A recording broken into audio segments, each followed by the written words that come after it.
What's going on, Wolfpack? Yes, indeed, we are back. And today, one of my favorite topics is in the news.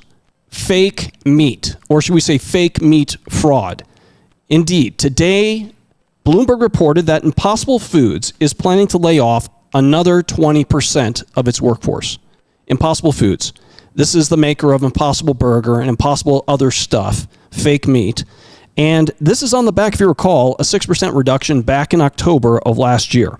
The article from Bloomberg goes on to say that it's unclear to these people from Impossible Foods if it's being driven by the overall U.S. economic environment, weak growth in the market for plant-based meat alternatives, or both. Let me think about that. Now, as you recall, also, misery loves company. And back in the fall, there was an onslaught. Beyond Meat, another fake meat producer, said it was laying off 19% of its workforce and lowering its sales outlook. The company cited softness in the market for plant-based alternatives, especially refrigerated.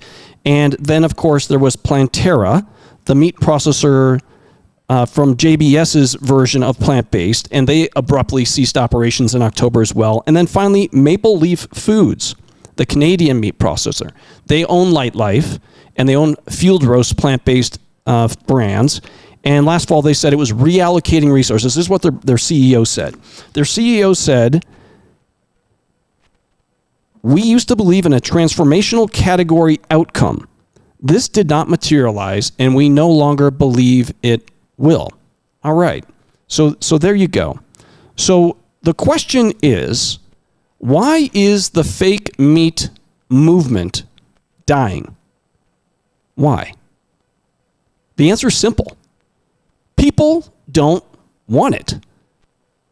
People don't want it. I'm talking about real people, hardworking, red-blooded Americans who are very concerned about putting food on the table for their family, especially as it becomes more difficult to do that affordably in this age of incredible inflation.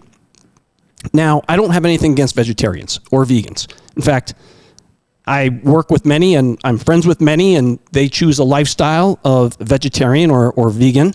And if they can do that and not have to consume animals to do so, more power to them. It's all about choice, and I applaud them.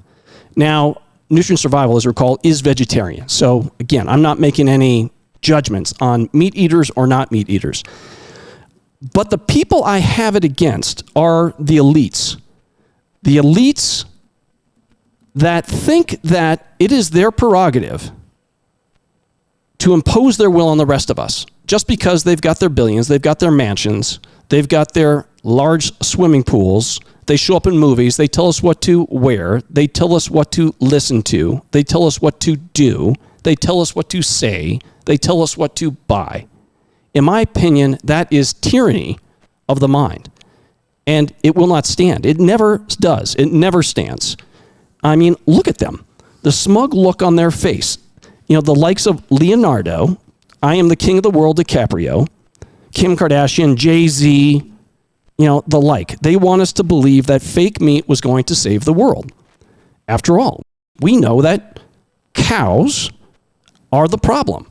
Cows are the problem, or one of the main problems for global warming. It's all that methane coming out of both ends.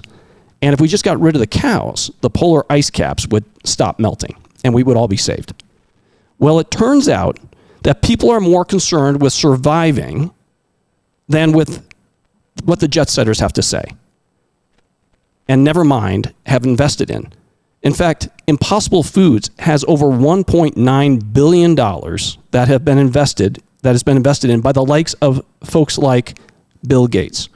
Bill Gates investing huge sums in Memphis Meats, Impossible, and the like.